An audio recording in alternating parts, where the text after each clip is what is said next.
하나님의 말씀 사도행전 11장입니다. 사도행전 11장 1절에서 4절까지 봉독해 드리고 15절에서 18절까지 봉독해 드리겠습니다. 오늘 1절에서 18절까지 보겠는데요. 전체 다 읽지 않고 1절에서 4절부터 먼저 읽어 드립니다.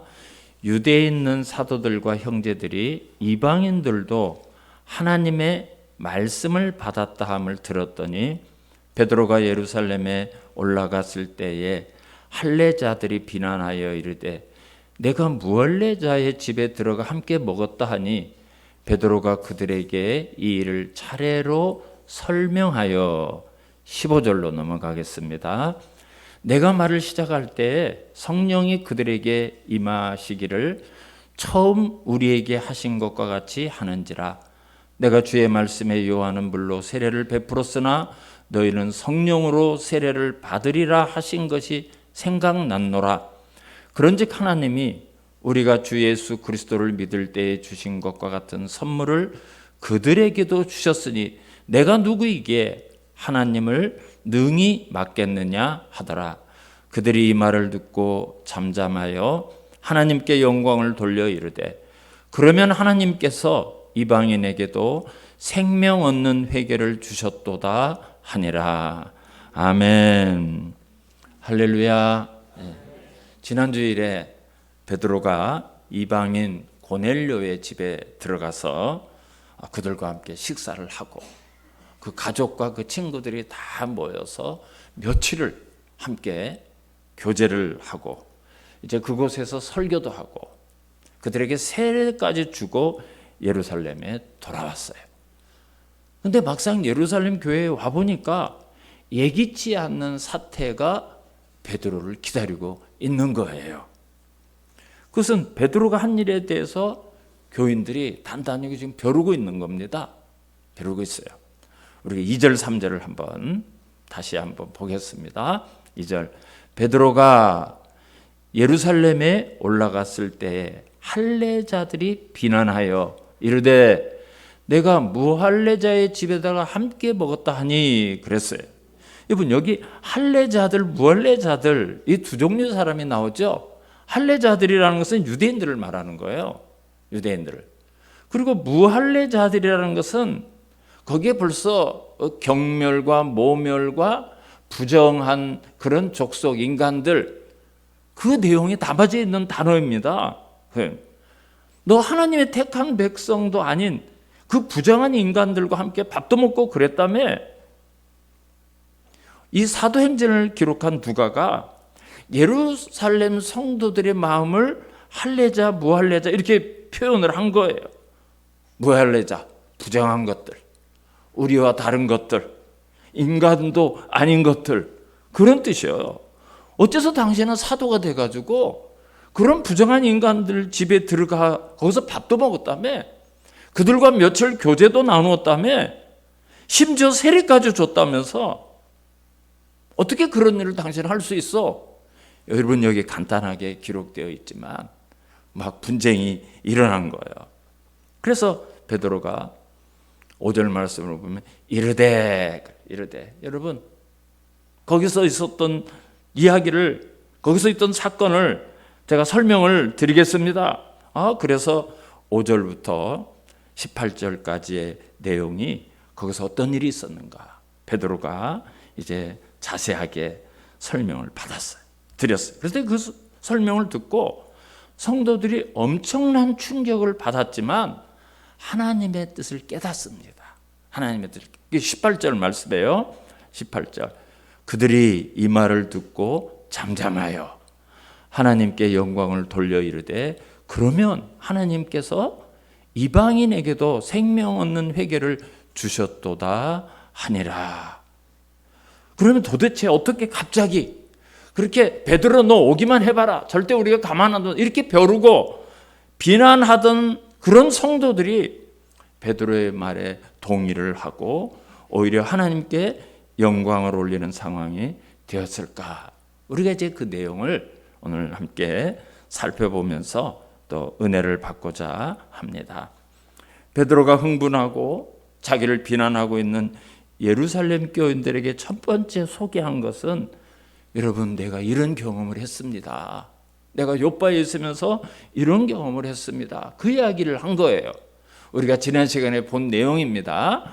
5절부터 9절까지 제가 한번 읽어드릴게요. 그러면 이제 지난 주일에 들은 내용들이 다 기억이 나실 거예요. 이르되 내가 요파시에서 기도할 때에 황홀한 중에 환상을 보니 큰 보자기 같은 그릇이 내 귀에 매어 하늘로부터 내려 내 앞에까지 드리워지거늘 이것을 주목하여 보니 땅에 네 발 가진 것과 들짐승과 기는 것과 공중에 나는 것들이 보이더라. 또 들으니 소리 있어 내게 이르되 베드로야 일어나 잡아먹으라 하거늘 내가 이르되 주님 그럴 수 없나이다. 속되거나 깨끗하지 아니한 것은 결코 내 입에 들어간 일이 없나이다 하니 또 하늘로부터 두 번째 소리 있어 내게 이르되 하나님이 깨끗하게 하신 것을 내가 속되다고 하지 말라 하더라. 이 이야기를 한 거예요. 성도 여러분, 내가 기도 시간이 되어서 요바에서 기도를 하고 있는데 갑자기 어떤 환상 가운데 큰 보자기가 내 귀에 줄을 매달아서 쭉 하늘에서 내려오는데 그 하늘 보니까 우리가 부정하게 여기는 그런 짐승들, 가축들, 그런 새들이 거기에 담아져 있지 않았겠습니까? 근데 하늘에서 그때 음성이 들리기를 베드로야 너 이거 잡아먹어라. 이런 음성이 들려왔습니다. 제가 그거 먹겠습니까? 저도 유대인입니다. 그래서 내가 주님 나 이런 거 한 번도 먹은 일이 없고 못 먹습니다. 내가 그렇게 이야기했습니다. 그랬더니 하나님께서 뭐라고 말씀하시는가? 야 너는 왜 내가 깨끗하다고 하는 것을 못 먹겠다 하느냐? 먹어. 나 못 먹는다고 얘기했는데 하나님이 두 번째도 그 이야기를 하시고 세 번이나 그 이야기를 하셨지 뭡니까? 그래서 내가 참 이상한 일이다 하면서 그걸 생각하고 있었습니다. 교회 성도들에게 설명을 했어요. 여러분, 우리가 한번 생각을 한번 잘 하셔야 될 게, 이 보자기가 어떤 사람이 들고 왔습니까? 아니죠. 하늘에서 내려왔어요. 그죠? 하늘에서 내려왔어요. 하늘에서. 이것은 하나님이 베드로와 성도들에게 보여주시는 그림 언어예요. 그림 언어. 우리가 글을 못 읽는 또 그 어린아이들에게는 글씨가 있는 책을 안 주죠? 그림책을 줘요. 그림책. 이건 엄마, 이거는 아빠, 이거는 사과, 바나나. 그림으로 설명은 아이들이 다 이해를 해요. 그림은 똑같거든요. 그림. 하나님이 베드로와 유대인들의 성도들에게 그림 언어를 보여주신 거예요. 그림 언어를. 이 보자기는 앞으로 이방인을 포함해서 너희들이 부정하게 여기는 모든 민족들, 모든 사람들, 그것의 교회가 탄생할 것이다. 그것이 하늘로부터 내려온 그림이었어요. 하늘로부터. 보자기 안에는 유대인들이 율법과 전통으로 부정하다. 이거는 절대 먹으면 안 된다. 그런 가축들, 짐승들, 새들이 가득했기 때문에 베드로가 안 먹으려고 했어요. 못 먹습니다. 단 한 번도 입에 넣은 일이 없습니다. 먹어. 내가 깨끗하게 한 것을 왜 네가 부정하다고 하느냐? 먹어. 여기서 그들이 말하는 부정하다는 것은 바로 그들이 상대도 안 하고 밥도 같이 먹지 않고 그곳에 땅도 잘 밟지 않는 이방인들을 말하는 거예요. 왜? 우리는 깨끗하거든. 우리는 다르거든. 니들하고 달라. 니들하고 달라. 이런 개념이요. 그 당시 유대인들이 얼마나 철저한지 베드로가 하나님이 직접 명령하시는데도 아니요, 못 먹습니다. 나는 그거 한 번도 입에 넣은 일도 없고 못 먹어요. 그 정도로 철저하게 유대인들이 붙들고 살던 거예요. 근데 하나님이 아니야. 내가 깨끗하게 한 거야. 내가 깨끗한 거 먹어라 그랬어요. 여러분 여기 먹으란 말은 무슨 뜻이요? 받아들이라는 거예요. 거절하지 말고 받아들여라.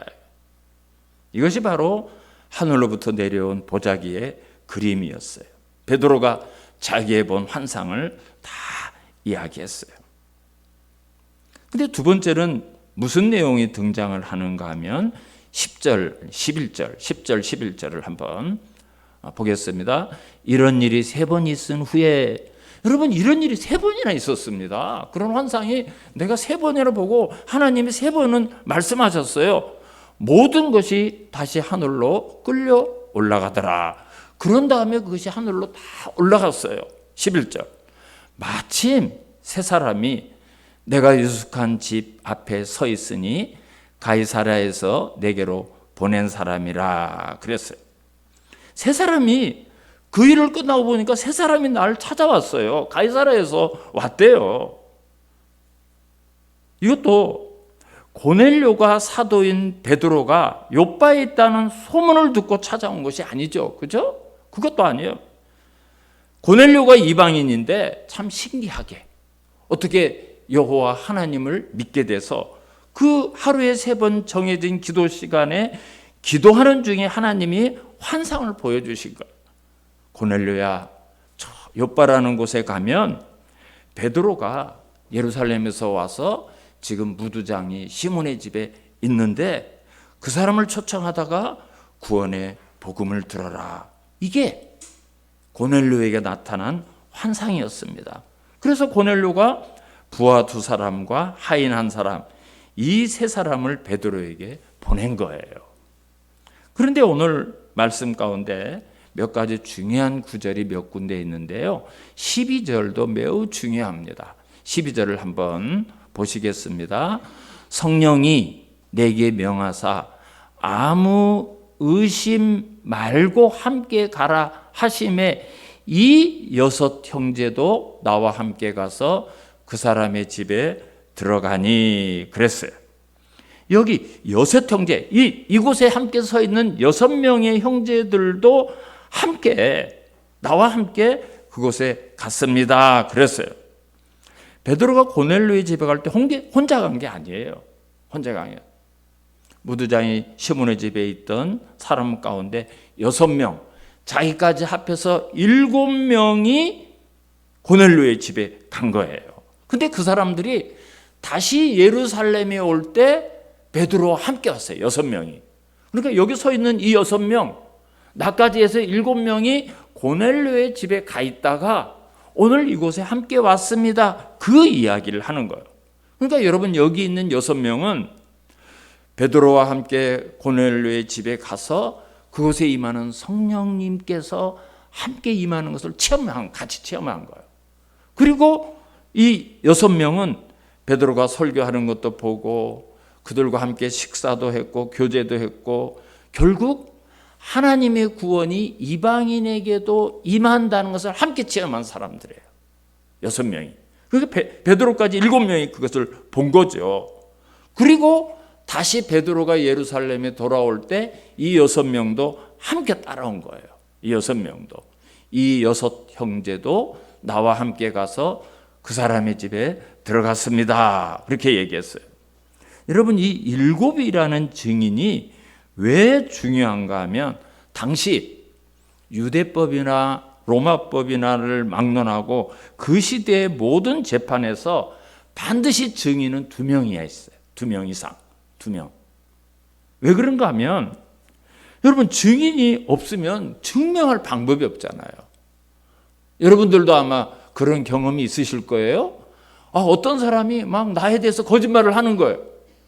그런데 그걸 증명할 방법이 없어. 증인이 없는 거예요. 그러니까 못된 인간이 막 거짓말을 막 퍼뜨리고 거짓말로 설명해도 그걸 뭐 가슴을 열어서 보여줄 수도 없고 그런 경험이 있으실 거예요. 말도 안 되는 그런 경험이.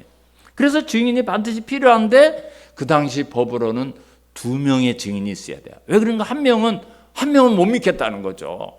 한 명은 같이 이편이 될 수 있으니까 적어도 2명이 되면 그 중에서 객관적으로 또는 진실을 말할 사람이 있기 때문에 그래요. 그런데 지금 베드로가 겪고 있는 이 일은 단순히 베드로가 실수를 했다든지 베드로가 율법을 무시했다든지 그것을 증명하고 그것을 변명하는 정도의 사건이 아닙니다. 지금 베드로가 겪고 있는 이 일은 기독교 역사 가운데 새로운 역사가 시작되는 매우 중요한, 정말 우리 기독교 역사 가운데 어떤 시발점이 되는 굉장히 중요한 사건이라고 말씀드릴 수가 있어요. 그래서 이것이 역사적으로 확정이 되려면 너무너무 중요한 사건이기 때문에 완전 숫자인 7, 2명, 3명이 아니라 적어도 완전 숫자인 7이라는 이런 숫자가 있어야 되는 거예요. 그 당시에 인근의 나라, 이 팔레스타인 지역의 나라 가운데도 정말 국가적인 매우 중요한 것은 7이라는 증인의 숫자를 사용을 했어요. 그거예요. 이것이 기독교 역사 중에서 매우 역사적이고 중요한 확증이 되려면 최소한의 증인수가 7이에요. 그래서 오늘 베드로가 6명의 증인과 함께 갔고 그 6명과 함께 7이 예루살렘으로 돌아온 거예요. 여러분, 이것은 베드로의 생각이 아니라 성령께서 베드로에게 그런 깨달음을 주시고 하나님께서 치밀하게 준비하신 그런 사건이라고 말씀드릴 수가 있습니다. 세 번째로, 환상은 베드로만 본 것이 아니죠. 똑같이 고넬료에게도 환상을 보여주셨어요. 13절 14절을 우리 다시 한번 보겠습니다. 그가 우리에게 말하기를, 이제 고넬료가 베드로와 함께 간 사람에게 말하는 거예요. 천사가 내 집에 있어서 말하되 내가 사람을 요빠에 보내어 베드로라 하는 시몬을 청하라. 그가 너와 내 온 집이 구원받을 말씀을 내게 이르리라 함을 보았다 하거늘. 그랬어요. 베드로가 기도하러 올라간 그때 고넬료도 유대인의 기도 시간이기 때문에 마침 그때 기도를 하는데, 고넬료야, 지난 시간에 우리가 본대요. 하나님이 내 기도를 들었다. 내가 사람들을 구제하고 사람을 돌보는 것을 하나님이 아신다. 너 사람을 요빠로 보내서 베드로를 청해라. 그는 무두쟁이 시몬의 집에 있다. 이런 환상을 보여주시고 그런 말씀을 고넬료에게도 들려주셨어요. 그러니까 기도하던 베드로와 기도하던 고넬료에게 동시에 하나님의 환상을 보여주시고, 베드로가 그 보자기에 싼 음식이 쭈르륵 하늘로 올라가는 것을 보고 참 이상하네. 아니, 왜 이 부정한 것을 하나님이 자꾸 나한테 먹으라고 3번이나 말씀을 하셨을까? 그게 무슨 뜻일까? 이러고 있는데, 계십니까? 베드로 선생님 계십니까? 그러는 거예요. 그래서 누구십니까? 하고 나가보니까 가이사라의 이달리아 부대에 고넬료라는 백부장이 있습니다. 우리 주인이신데요. 그분께서 베드로 사도님을 모셔오라고 저희들을 보냈습니다. 거기서 베드로가 깨달은 거예요. 이건 음식이 아니구나. 하나님이 나의 먹으라. 내가 깨끗한 것을 네가 부정하다 못 먹겠다 말하지 말고 먹으라 말씀하신 것은 음식이 아니라 우리가 인정을 못하는 이방인들, 우리가 사람 취급을 못하는 이방인들, 우리가 부정하다고 생각하는 그 이방인들을 하나님이 구원하시는구나. 지난주 제목이 뭐였죠? 설교 제목이 내가 깨달았도다. 내가 깨달았도다. 그래서 6명의 증인을 대동하고 고넬료의 집으로 가게 됐습니다. 이제 예루살렘 교회 성도들에게 그거를 그렇게 설명을 하는 거예요. 그래서 베드로가 고넬료의 집에 가서 한 첫 설교의 내용이 뭐죠? 하나님은 사람을 외모로 취급하지 아니하시고 외모로 보지 아니하시고 누구든지 모든 민족, 온 나라, 모든 나라 사람들 가운데 하나님을 경외하며 믿기로 작정하는 모든 사람을 구원하시는 하나님이신 것을 내가 깨달았습니다. 여러분, 이렇게 베드로가 설교를 시작하지 않습니까? 이때 유대와 이방인들의 그 사이를 막고 있던 담이 허물어지는 거예요. 새로운 시대가 열려지는 그런 역사적인 놀라운 일이 일어나는 겁니다. 이것을 누가 우연이라고 말할 수 있습니까? 여러분, 그거 우연이 절대 아닙니다. 이런 증거를 베드로가 성도들에게 조목조목 차례대로 증인과 함께 설명을 잘 한 거예요. 근데 여러분, 오늘 중요한 것은 베드로가 환상을 봤대, 고넬료도 그때 환상을 봤대, 그런 신비한 체험이나 환상이 중요한 게 아니에요. 오늘 결론이요, 가장 중요한 내용은 16절의 내용입니다. 15절부터 제가 다시 한번 읽어드릴게요. 16절까지 잘 한번 보시기 바랍니다. 15절, 내가 말을 시작할 때에, 이거는 이제 무슨 말이죠? 설교죠. 베드로가 이제 고넬료의 집에서 설교를 시작할 때 성령이 그들에게 임하시기를, 성령이 임하는 것을 베드로도 알고 그곳에 있는 모든 사람들이 다 깨달은 거예요. 아, 성령께서 지금 임하시는구나. 성령이 그들에게 임하시기를 처음 우리에게 하신 것과 같이 하는지라. 내가 주의 말씀에 요한은 물로 세례를 베풀었으나 너희는 성령으로 세례를 받으리라 하신 것이 생각났노라 그랬어요. 베드로가 설교를 시작하는데 그곳에 있는 모든 사람의 성령이 임하셨대요. 그런데 그 성령이 처음 우리에게 하신 것과 같이 하는지라 그랬어요. 여러분, 이 처음이 뭘까요? 한번 생각해 보세요. 언제 처음 성령이 임하신가, 그걸 얘기하는 거예요.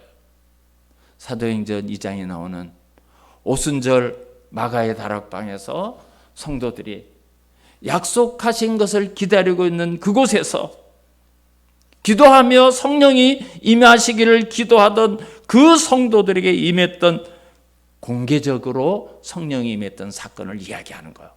그때하고 똑같더라. 그때 우리가 성령의 감동을 받아서 방언을 하기도 하고 하나님을 찬양하고 놀라운 체험을 했던 그 성령이 고넬료 이방인, 그곳에 모인 가족과 그곳에 있는 고넬료의 친구들에게 똑같이 그렇게 임하는 것을 우리가 봤습니다. 우리가 체험했습니다. 여기 6명의 증인이 있습니다. 결국 유대인에게나 이방인에게나 똑같은 성령이 임하시더라는 거죠. 그러면서 베드로가 그 보자기의 의미를 설명한 거예요. 여러분, 그것은 음식이 아니었습니다. 하늘로부터 내려온 그 보자기는 하나의 공동체, 이제 새로운 교회라는 것은 인종도 신분도 종이나 자유이나 신분 고하가 없는 온전한 하나님의 교회, 이것이 바로 교회입니다. 신약교회는 유대인만의 교회가 아닙니다. 한국 사람만의 교회도 아니에요. 우리가 미워하는 민족, 우리가 사람같이 여기지 않는 신분, 어떤 조건도 없이 모든 인류가, 모든 백성들이 다 하나님의 백성이고 자녀다. 그것을 새롭게 이제 시작을 하는 거예요. 근데 16절에 오늘 결론이면서 아주 중요한 말이 나오는데요. 16절을 한번 다시 읽어드릴게요. 내가 주의 말씀에, 주님이 우리에게 가르쳐 주신 말씀 가운데 성령이, 요한은 물로 세례를 베풀었으나 너희는 성령으로 세례를 받으리라 하신 것이 생각났노라 그랬어요. 주님이 우리에게 가르쳐 주신 말씀 가운데 요한은 물로 세례를 주었지만 너희들은 성령으로 세례를 받으라고 우리에게 하신 그 말씀이 생각이 났습니다. 여러분, 이 말씀은 언제 하셨는가 하면 부활하신 예수님이 하신 말씀으로 사도행전 1장 5절에 나오는 말씀이에요. 사도행전 1장 5절에 예수님이 부활하셔가지고 제자들에게 그런 말씀을 하셨어요. 얘들아, 요한은 물로 세례를 베풀었지만 너희는 몇 날이 못 되어서 성령으로 세례를 받을 거야. 그 말씀을 하셨거든요. 여러분, 그 예수님의 예언이, 그 예수님의 말씀이 우리에게만 성령이 임하시는 것이 아니었습니다. 몇 날이 못 되어서 성령을 받으라 했던 그 말씀은 우리뿐만 아니라 모든 이방인에게도 성령께서 임하실 것을 예언하신 것이고 그 예언이 이루어졌습니다. 이때까지 유대인들은 죽었다가 깨어나도 우리는 하나님의 백성이고 하나님의 자녀고 아브라함의 자손이기 때문에 당연히 구원받는 거예요. 뭐 하나님이 우리 구원 못 받을 사람 없고 당연히 우리 혈통으로 우리는 구원받아요. 선민이기 때문에. 근데 여러분, 세례 요한은 그런 유대인들에게 세례를 주면서 회개하라 그랬어요. 회개하라. 너희들이 회개할 죄가 있다. 너희들이 심판을 받지 않으려면 회개하라. 세례라는 뜻이 뭐죠? 물로 씻는 거예요. 물로 씻어내는 거예요.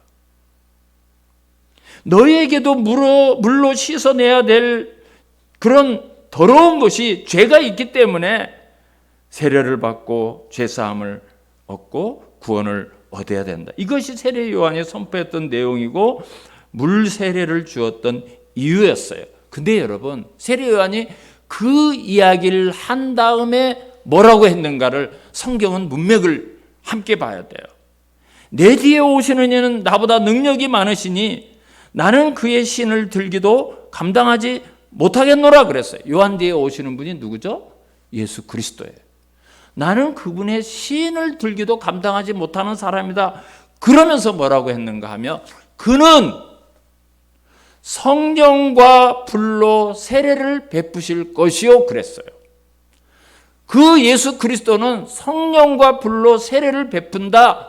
세례 요한이 그렇게 선포를 했습니다. 나는 물로 세례를 준다 너희들에게. 그렇지만 내 뒤에 오시는 그 예수님은 성령과 불로 너희들에게 세례를 베푸신다 그랬어요. 근데 여러분, 여기서 우리가 왜 성령님이 우리에게 오실까요? 그걸 분명히 아셔야 돼요. 왜 우리에게 성령님이 오실까? 왜? 무엇 때문에 성령님이 오실까? 성령님을 다른 말로 보혜사, 헬퍼예요. 우리를 돕는 분이에요. 우리를 돕는 분. 우리를 돕기 위해서 오셔요. 성령께서 우리에게 오시는 1차적인 목적은 고린도전서 12장 3절에 있어요. 고린도전서 12장 3절. 한번 보여주세요. 한번 보세요. 우리 같이 한번 읽을까요? 시작. 우리가 유대인이나 헬라인이나 종이나 자유인이나 다 한 성령으로 세례를 받아 한 몸이 되었고 다 한 성령을 마시게 하였느니라. 아멘. 유대인이나 헬라인이나 종이나 자유인이나 다 한 성령으로 받아서 한 몸이 되었어요. 이 교회를 얘기하는 거죠. 한 몸. 교회를 예수 그리스도의 몸이라고 했어요. 머리가 예수 그리스도고 우리는 그 지체. 그러니까 헬라인이나 유대인이나 종이나 자유인이나 신분고하를 막론하고 다 하나가 됐어요. 성령이 오심으로 그렇게 되는 거예요. 성령이 오심으로 인해서. 우리가 다 성령이 오심으로 하나님의 자녀가 되는 거예요. 그러니까 여러분, 성령이 오시는 1차적인 목적은 성령의 인도함과 성령의 이끌림이 없이는 예수 그리스도를 깨닫지 못하는 거예요. 다른 말로 말씀드리면 성령님은 왜 오시는가? 어떤 분이 나를 인도해서 내가 예수를 믿게 되었을까요? 내 마음속에 갑자기 내가 교회 가면 재밌을 것 같다. 교회 가면 뭔가 좋을 것 같다. 그래서 내가 교회를 가게 되었을까요? 예수 그리스도가 내 주로 믿어지고 내가 주님이라고 고백되어지는 것은 여러분, 내 의지가 절대 아니에요. 성령께서 나를 찾아오시고 성령께서 나를 만져주시고 성령께서 나를 인도해 주시는 거예요. 성령께서 나를 그런 사람을 도구로 사용해서, 그런 환경을 도구로 사용해서 나에게 오시는 거예요. 그러니까 우리는 성령의 이끌림 없이는 예수 그리스도를 알 수도 깨달을 수도 믿을 수도 없는 겁니다. 그러니까 성령이 오면 막 사람이 눈이 달라지고 갑자기 없던 힘이 막 생겨나고 어떤 막 능력이 팍팍팍 나오고 그런 게 아니에요. 성령이 내주하시면 내가 예수 그리스도를 주님으로 고백해요. 하나님의 말씀이 들려지는 거예요. 그 말씀이 깨달아지는 거예요. 그 말씀을 믿어지는 거예요. 그 말씀을 통해서 은혜를 받는 거예요. 성령께서 하시는 거예요. 그건 박세용 목사의 능력이 아니고 여러분들의 어떤 실력이 아니라 우리 안에 계시는 성령님이 하나님의 말씀이 들려지고요. 그 말씀이 그렇구나 깨달아지고 믿어지고 그 말씀을 통해서 우리가 용기를 얻고 힘을 얻고 상처가 치유되고 회복되고 그 모든 것을 성령께서 하시는 거예요. 성령님이 하시는 일이 바로 그런 겁니다. 근데 성령과 불이라고 그랬죠. 불로 충만하게 해서 성령의 불 받아서 뒹굴고 막 그게 성령의 불이라고 생각하실까요? 아니에요. 성경은 문맥 속에서 이해를 해야 돼요. 세례 요한이 예수님과 성령님에 대해서 말씀하시면서 그는 성령과 불로 너희에게 세례를 베푸실 것이요. 그리고 뭐라고 말했는가 하면 손에 키를 들고 자기의 타작마당을 정하게 하사 알고 곧 모아 곳간에 들이고 쭉정이는 꺼지지 않는 불에 태우시리라 그랬어요. 불의 역할은 심판입니다. 성령이 오셔서 그 성령을 통해서 예수 그리스도를 믿는 사람과 믿지 않는 사람이 알곡과 쭉정이가 되는 거예요. 구원과 심판을 받을 사람이 생기는 거예요. 성령을 받지 않고 그리스도께 접붙여지지 않는 사람은 심판을 받는다는 그 말씀이에요.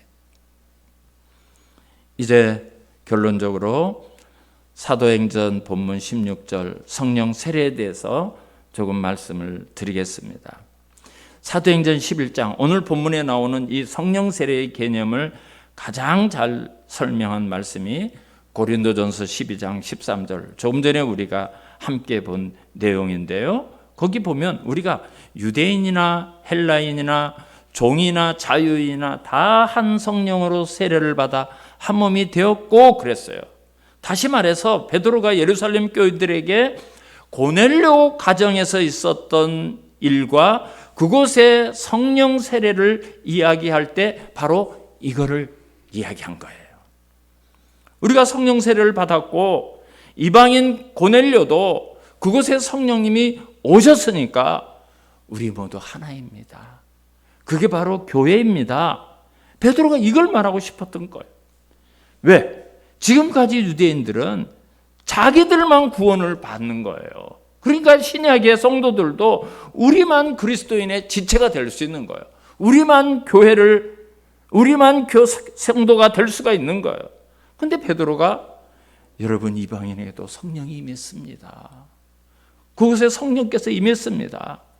그들도 유대인이나 헬라인이나 종이나 자유인이나 다 한 성령으로 세례를 받아서 한 몸이 된 겁니다. 예수님이 십자가를 지신 이유가 거기에 있습니다. 왜 이것이 중요한가 하면 유대인은 지금까지 절대 이방인은 구원 못 받아. 그들은 안 돼. 부정해. 이게 정말 하나님의 말씀이라도 아닙니다. 하나님 안 됩니다. 못 먹습니다. 그랬던 이유가 거기에 있던 거예요. 그러면 결론적으로 이 성령 세례가 우리에게 뭘 이야기하는가? 그것을 이제 아셔야 되는데 여러분 우리가 한번 우리 한국교회 성령관을 한번 생각해 봐야 되는데요. 한국교회는 성령을 받았다. 성령이라면 이걸 어떠한 사건으로 이해를 해요. 얼마 전까지만 해도 그런 교파가 있었어요. 당신 성령 받았어? 예수를 믿는 순간 성령님이 우리를 다 찾아오셔. 나 예수 믿으니까 성령이 오셨어. 그래서 하나님의 말씀이 들려지고 믿어지고 나 믿어. 너 방언해? 아니 나 방언 못하는데? 그러면 성령 안 받았어. 심지어 이런 식으로 성령을 이해해서 성령님을 마치 무슨 상장이나 훈장 받는 것처럼 말하기도 했어요. 근데 여러분 성령을 받으면 어떻게 되는가? 성령 받은 사람은 어떤가? 성령이 내 안에 계신 사람이라면 어떤 결과가 나타나고 어떤 열매가 맺는가, 그걸 아셔야 돼요. 적게는 가정에서부터, 내가 일하는 공동체에서, 또 내가 섬기는 교회에서 모든 사람을 내 몸의 지체로 여길 수가 있어야 돼요. 다시 말씀드리면, 내 몸의 지체로 여기지 못한 사람이 있는가? 만나지 못하는 사람이 있는가? 극복하지 못하는 사람이 있는가를 생각해 보셔야 돼요. 자, 우리가 다 같이 예를 들어서 이 안에 다 같은 성령을 받았어요? 그러면 한 몸이요 지체라고 했습니다. 그러면 내가 눈이라면 다른 성도님은 귀예요. 내가 발이라면 다른 성도님은 손이에요. 내가 손가락이라면 다른 성도님은 발가락이에요. 그러면 내 손가락이 아프면 내 손가락만 아픕니까? 이가 아프면 내 이만 아프고 다른 데 멀쩡합니까? 이가 아프면 내 몸이 다 아프죠. 그죠? 내가 손가락을 다쳤어요. 그럼 온몸이 다 아픈 거예요. 여러분, 이게 성령 받은 증거고요. 이게 교회라는 공동체의 성질입니다. 그런 성품이에요. 그게 교회라는 공동체가 그런 거예요. 저 사람은 죽는데 나는 멀쩡하? 문제가 있는 거죠. 그 문제가 있는 거예요. 그 정말 성령 받았는가 생각해 볼 필요가 있는 거예요. 아니, 하나님은 교회 안에서 우리를 지체로 다 불렀어요. 주님이 머리고 우리는 그 몸의 지체예요. 그게 성령 받은 사람이에요. 어떤 사람은 팔로 불렀고 어떤 사람은 다리로 불렀는데, 저 팔은 나 아니야, 저 다리는 나 아니야, 저 눈이 지금 아파 죽는데 저 눈은 내 눈 아니야. 여러분, 그건 성령 받은 사람이 아니거나 병들은 거예요. 아니거나 병들은 거예요. 우리가 아직 극복해야 될 지체가 있다면 그 연약한 사람에게 내가 다 내 지체이기 때문에 어루만져야 되고 치료해야 되고 섬겨야 되고, 그게 성령 받은 공동체고 성령 받은 사람입니다. 우리가 아직도 극복해야 될 어떤 지체가 있다면 그 연약한 사람에게 내가 먼저 다가가서 끌어안는 섬김이 있어야 되고, 겸손이 있어야 되고, 순종이 있어야 돼요. 순종이 있어야 돼요. 성령님은 그렇게 나에게 말씀하시고 여러분에게 말씀하시고 그렇게 하기를 원하시는 거예요. 성령님이 그렇게 명령하시는 거예요. 여러분, 여기엔 어떤 인종의 벽도 없는 거고요, 높고 낮음의 그런 것도 없는 거고요. 그저 내 몸이에요. 내 몸이라는 걸 잊어서는 안 되는 거예요. 이것이 우리를 성령 세례에게 임하게 하신 그리스도의 목적입니다. 베드로가 이 이야기를 했더니요, 예루살렘 모든 교회 성도들, 흥분했던 성도들, 베드로를 벼르던 성도들, 베드로를 막 비난했던 성도들이 어떻게 되었죠? 우리 18절 마지막으로 한번 다 같이 한번 읽어보겠습니다. 18절 말씀 어떻게 되었는가 봅시다. 시작. 그들이 이 말을 듣고 잠잠하여 하나님께 영광을 돌려 이르되, 그러면 하나님께서 이방인에게도 생명 얻는 회개를 주셨도다 하니라. 아멘. 다 잠잠해졌어요. 다 하나님께 영광을 돌렸어요. 그리고 교회가 이거구나. 아, 교회가 이런 거구나. 예루살렘 교회가 깨달으면서 드디어 이방을 품는, 이방에 이제 교회가 세워지는 새로운 역사가 시작되었습니다. 아멘입니까? 그렇게 하기 싫으실까 봐요. 그게 성령님이 하시는 역할이에요. 기도하겠습니다. 하나님, 감사합니다. 오늘 이 성령의 세례가 다시 한번 우리 성도님들의 삶 속에 꽃피우고 부활되는 역사가 일어나게 하여 주시옵소서. 예수님의 이름으로 기도하옵나이다. 아멘. 다 일어나셔서 183장 찬송하시겠습니다.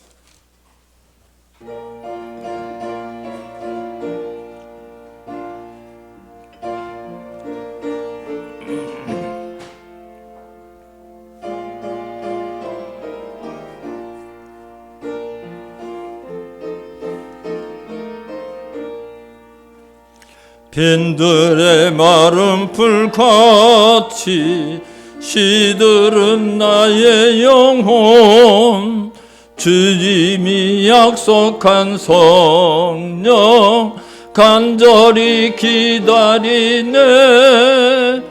가물어 메마른 땅에 단비를 내리시듯 성령의 단비를 부어 새 생명 주옵소서.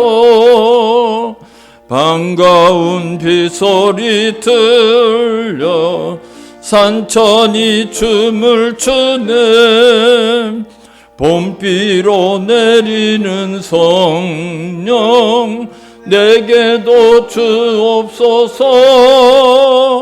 가물어 메마른 땅에 단비를 내리시듯 성령의 단비를 부어 새 생명 주옵소서.